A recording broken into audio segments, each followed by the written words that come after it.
The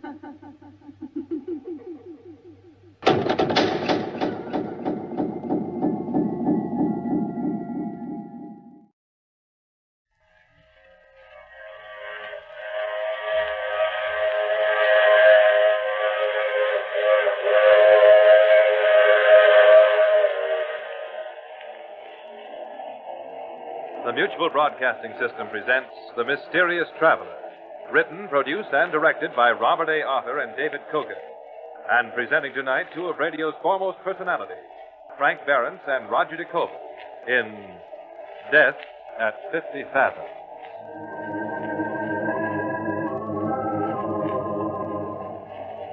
This is The Mysterious Traveler, inviting you to join me on another journey into the realm of the strange and the terrifying. I hope you will enjoy the trip, that it will thrill you a little and chill you a little. So settle back, get a good grip on your nerves, and be comfortable, if you can. For tonight, we're going to venture into the dangerous depths of the Atlantic with a group of desperate men caught in a strange dilemma. It's a story I call Death at 50 Fathoms.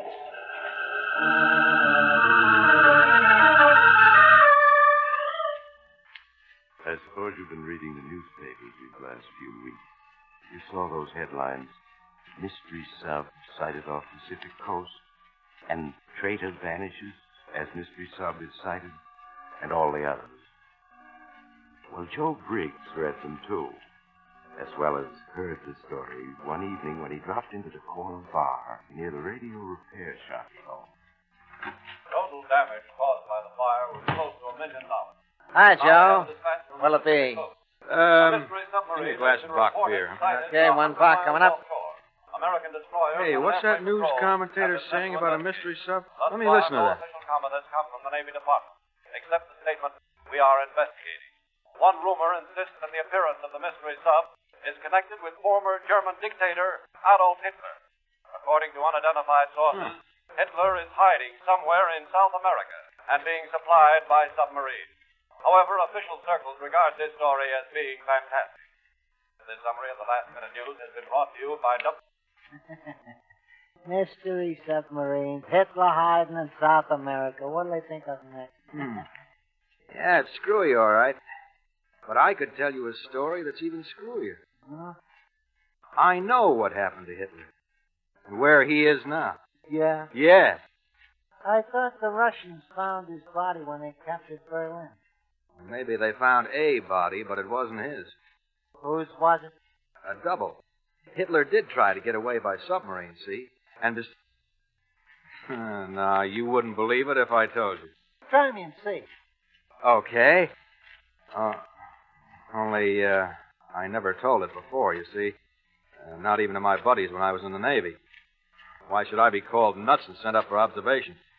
So, don't believe me. Just call it, a story. And you can stand me a beer when I've finished, eh? All right, Joe. It's just a story. Check. Well, it began the night after the war in Europe ended.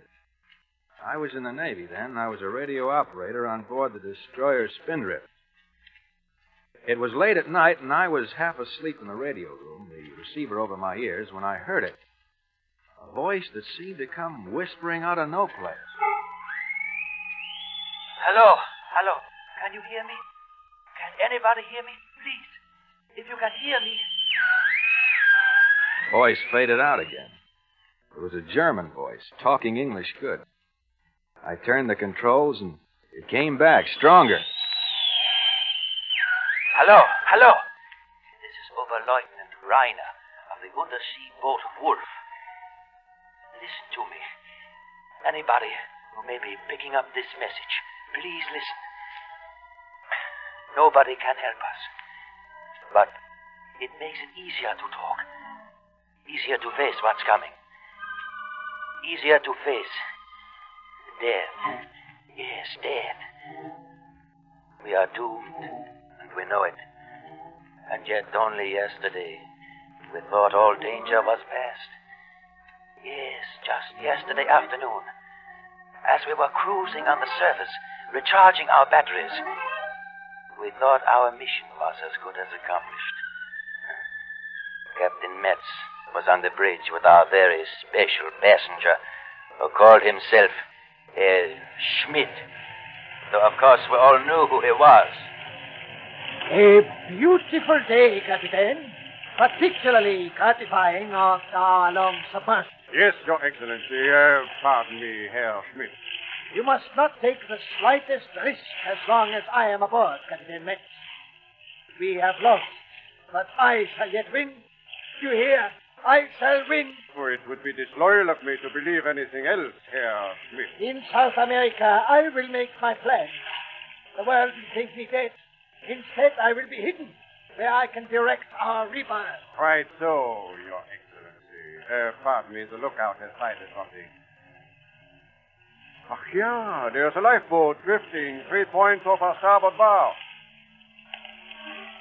Pitching and tossing on the gray waves of the Atlantic ahead of us was a lifeboat, crowded with gaunt-faced men who watched with hostile eyes as we came alongside. A dozen yards away, Captain Metz ordered the engine stopped. And then, as our illustrious passenger looked on with his cloak concealing his face, Captain Metz questioned the men in the lifeboat. You in the lifeboat. Who's in charge? I am, Master Right. What's your name? What ship? What cargo did you carry? What port were you cleared for? Captain Walter McCartney of the Mountain. We were a relief ship carrying crude and medical supplies. When one of your murdering dogs torpedoed us. That's enough, Captain Jensen. You may pull away now. The nearest land is 300 miles due west of you. Aye, we'll pull away. And glad to get out of the safe part of the ocean with you. Oil, man! Let's get where we can breathe air not contaminated by these scum. And then, just as the lifeboat started to pull away, the wind whipped aside our passenger's cloak. And in the lifeboat, Captain Mackenzie, a burly giant of a man, recognized him. Men, stop! Look! There on the conning tower. You see that slinking rat trying to hide his face? Do you know who that is? Hey, take a good look at him. It's the master murderer himself. The archdevil who really gave the order to send our comrades to the bottom. Hey, look at him there, with his toothless mustache, trying to hide from us. I fear you have been recognized, Herr Schmidt. Stop them. They must die, all of them. Turn your guns on them. That is against international law, Herr Schmidt. I order you to destroy that boat, Captain. No one can be allowed to live to report on his evening. Very well. Forward gun. Ready to fire. Forward gun, ready to fire. Give them 2 rounds. Forward gun. Fire. Forward gun, fire! You murdering dogs. You're going to slaughter us too, are you? You there on the conning tower. Listen to me. Every one of us will be waiting for you. When your time comes, all of us at your house and jackals and mountains will be waiting for you. Down here in the dark waters, we'll be waiting for you. And if you ever come down among us, we'll get you. Remember that. We'll be waiting for you. Fire.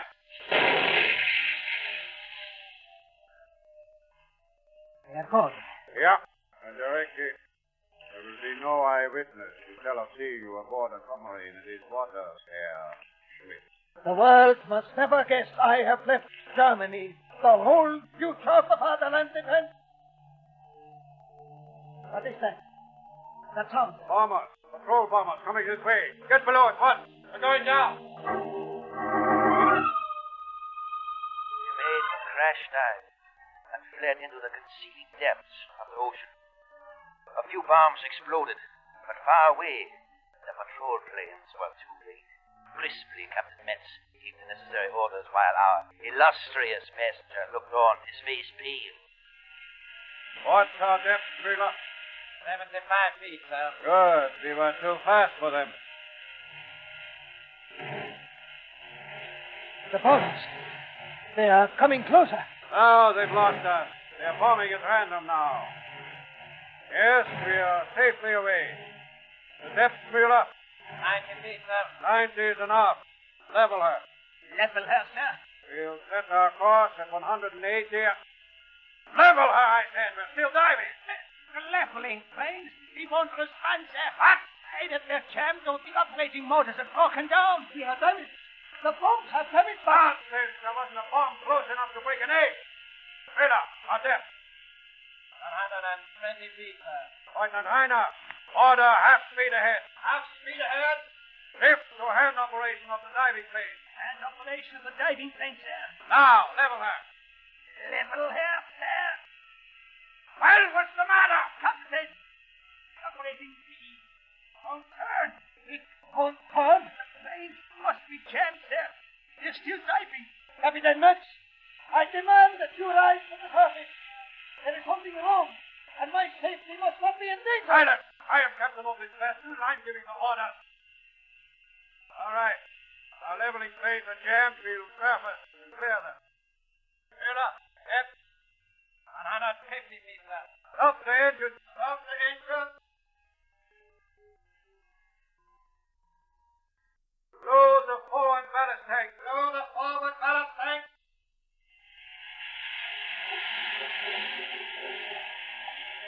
Our bow is beginning to come up, sir.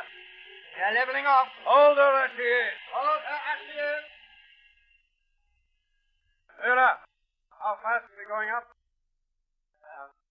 Not rising at all, sir. That's surprising. We must be. Still diving. 20 feet a minute. According to the gauges, we are light, not heavy.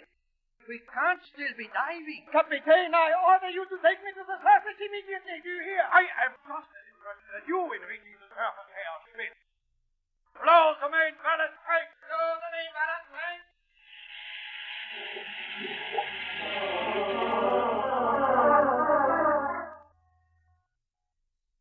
For an hour, we struggled to reach the surface, to no avail.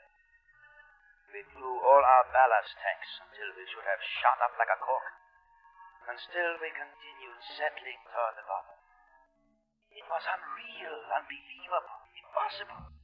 The crew stared at each other, white-faced, and dared not utter their fears aloud. Our illustrious passenger raved and ranted at Captain Metz, screeching about his safety, till Metz ordered him to his cabin. White-faced, his beady black eyes wide with terror, Herr Schmidt left the control room. We continued trying to raise the Untersee boat, Wolf, to the surface. Lieutenant Heiner, what depth does the chart show? 300 feet with a gravel bottom, sir. There's a ford in the ocean there just east of our position. A crevasse 1,000 feet deep. We are safely beyond it. Miller, our depth. 200 feet, sir. And we are going down 10 feet a minute. But our tanks are empty. We should be going up. Nevertheless, we are going down. And as long as we are, we will bottom and surface for repair. Who said that? Who spoke there, Lieutenant? I don't know, sir. Miller? Not I, sir. Fire! Thank you. Someone is lying. When I find him, he'll go into air. Miller, our depth. And 20 feet. The tunnel, sir, as if... As if what? Nothing, sir. Go on, as if what? Excuse me, sir. I was going to say, as if something was pulling us down. Aha. What you thought better of saying it. Yes, sir. Say that you continue to think better of such remarks. The same applies to everyone on board. Lieutenant Heiner. Yes, sir. We will bottom in 7 minutes. Prepare to make an inspection of the ship as we do.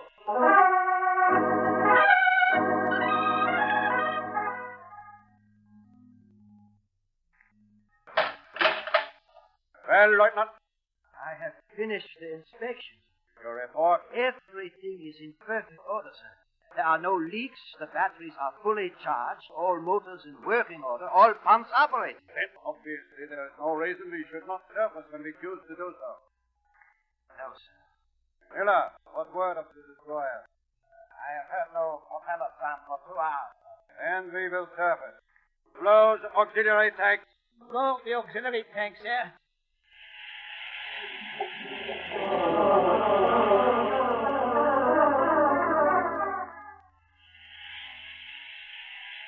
All main and auxiliary tanks empty, sir. All tanks empty?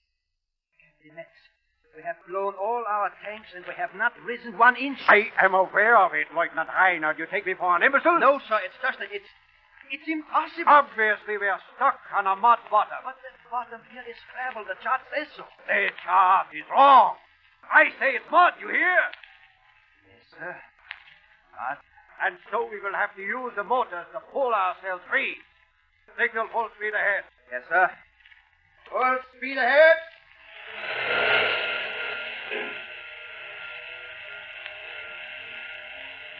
We're not moving. What is it? Why have the fools cut out the motor? Excuse me, sir. The engine room is reporting. I suppose the idiots have burned out the motor. No, sir. They say the propeller is fouled. How can it be fouled? It's impossible for it to become fouled on this bottom. Yes, sir. They say it's not entirely fouled. It will turn. But only very slowly. As if what? They say it turns as if a lot of hands were holding it to keep it from revolving. Fools! Imbeciles! When we get back to our base, I'll court-martial every man aboard. Got entangled in a little seaweed, that's all. We may be able to reverse the propeller and free it. Full speed astern, Lieutenant Reiner. Full speed astern!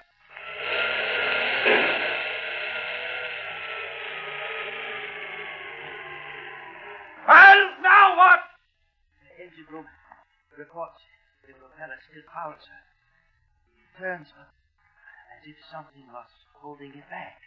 And to think that I, Ludwig von Metz, thought I had the finest submarine crew in the world.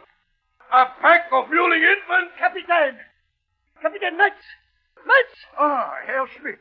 I trust you not in worry. Everything is quite under control. Captain Metz, in my cabin I have been hearing sounds. Sound, Your Excellency. What sound? From outside the submarine. Scratching sounds, tappings on the hull. They go on and on and on.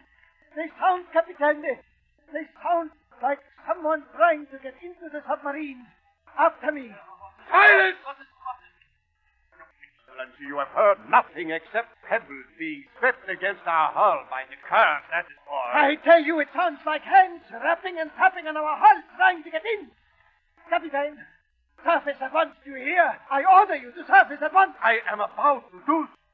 Now, with all due respect, may I suggest you return to your cabin. Your presence here may impede our efforts. Well, see that you take me to the surface at once. Have no fear. Lieutenant Reiner, perhaps you will assist Herr Schmidt to his cabin. Yes, sir. Certainly. If I may hold the door for your excellency. Captain Metz. Well, what is it? Captain, we hear them too. Sounds coming from outside our hull. I hear no sound. I can hear them now quite plainly on my detector phones. They do sound like the rustling and scraping of a lot of men clambering over our hull. And Yeah. Perhaps that can bring you to your senses. Listen to me, all of you! You're temporarily stuck in the mud. A current is sweeping pebbles against us. You're all acting like children who think they see a ghost in a graveyard. You're going to be on the surface in an hour.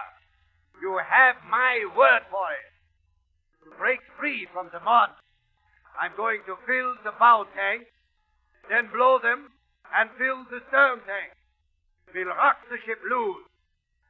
You understand? And flood the forward ballast tank. Flood the forward ballast tank, sir.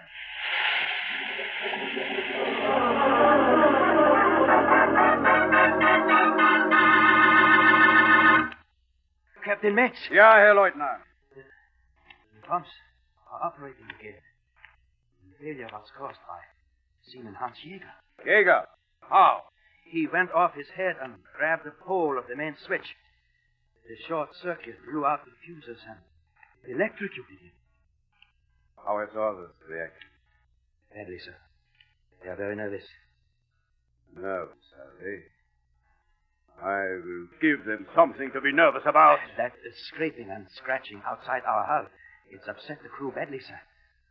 I know it's stopped now, but the men say it's just because they are planning something else. Eh? Who do you mean, they? The crew says that there are hundreds of men in the water outside trying to get in at us. Dead men, sir. Good man, do you wish to be placed in irons? No, sir. I'm just trying to explain the crew's state of mind. In spite of all our efforts, we are still on the bottom, and the men are getting jumpy, sir. I'll teach them a lesson they'll not forget. Of course, they're taking their cue from our illustrious passenger. If he hadn't come out here with his ravings and rantings... Never mind that. It is quiet now. I gave him whiskey with a sedative. If I may make a suggestion, sir. Well, what is it? There is one thing that we have not tried. We have to try it. Discharge our torpedoes. Discharge our torpedoes? We must. We have 10 torpedoes aboard, each weighing 2,500 pounds. That's 25,000 pounds of dead weight. Get rid of that, and we have to rise. We have to. I see you are beginning to share the hysteria of the crew. However, I accept your suggestion. Order the discharging of the torpedoes to begin at once. Yes, sir. At once. We began discharging our torpedoes. 2, 3, 4, and then the Wolf moved. It jolted and moved, but not upward toward the surface. To my horror, as I watched the gauges, we began to move downward. 50 feet, 60 feet. We slid ever deeper into the ocean's depths, as if down a steep slope on the bottom. After we had fired 6 torpedoes, we were actually 100 feet deeper than we had been. And then the discharge of torpedoes stopped. And I went forward to find out what was wrong. It's no use, I tell you. It is no use. We're going down, not up. Down! What's going on here? Why haven't the rest of the torpedoes been discharged? You know how this is going on, Lieutenant. We have fired 6 torpedoes to lighten ship. We have just sunk deeper. That is right. Deeper. Always deeper. Our plates won't stand it. We'll be crushed, drowned like rats in a trap. Maya, be quiet. Why should I be quiet? We all know our tanks are empty. We should have been on the surface long ago. We're being held down by 1,000 dead men, crawling all over us, scratching at our plates, trying to get in.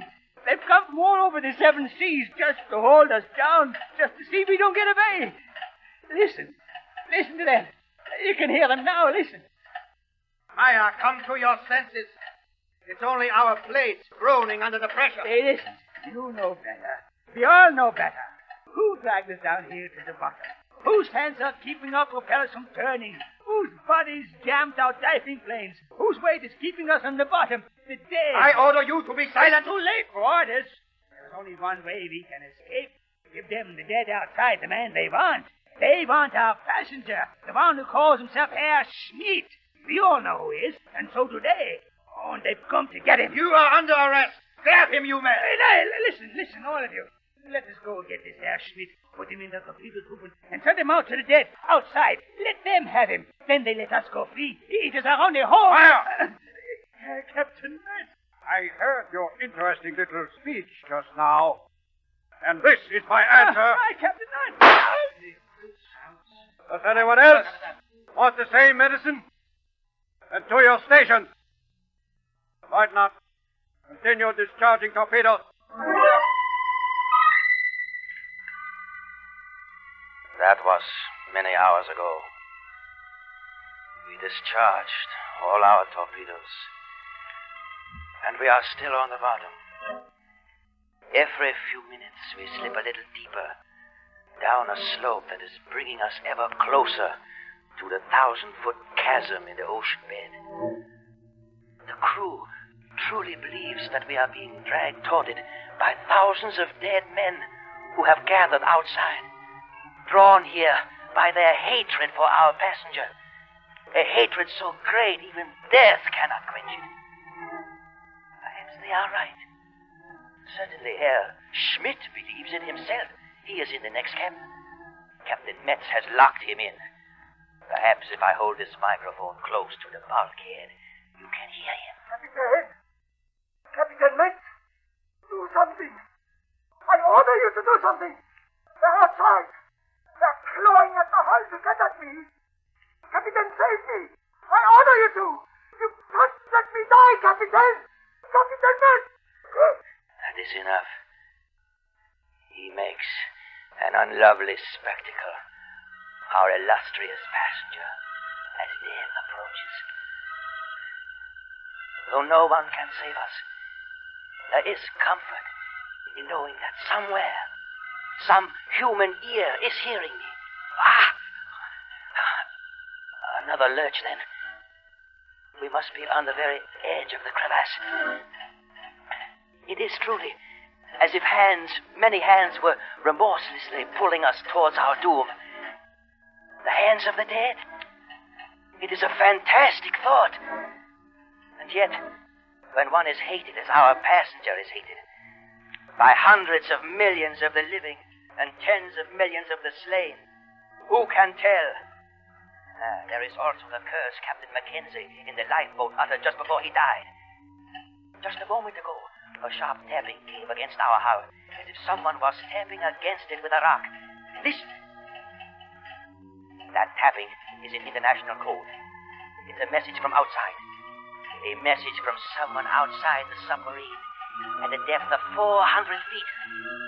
And no living man could be sending it. What does it say? I will tell you. Another lurch. And now, we're sinking fast. We're going down into the great crevasse. 450 feet. 500 feet. In a moment, this submarine will crumple like a child's toy. But first, the message. It says, "We are waiting for you, Adolf Hitler. We are waiting for you, Adolf Hitler." That's the message we are receiving 500 feet deep in the ocean. And now, our plates are cracking. We're done for!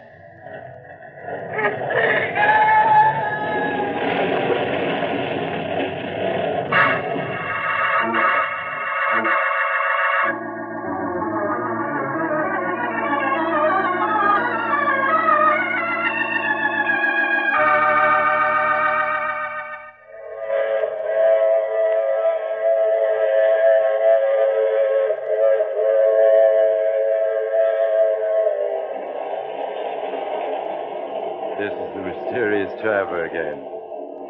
Was Joe Briggs just spinning a sailor's yarn? Well, he no longer insists it's true. He just asks us to consider it a story and nothing more. But I wonder, after all, Hitler did disappear, and it's logical that he might have tried to get away by submarine, so... Oh, that brings me to my story for next week about another individual who suffered punishment. I call it, I Died Last Night. It's about a man who woke up to find out that he was dead and that nobody would... Oh, but you have to get off here. I'm sorry. But I'm sure we'll meet again. I take this same train every week at this same time.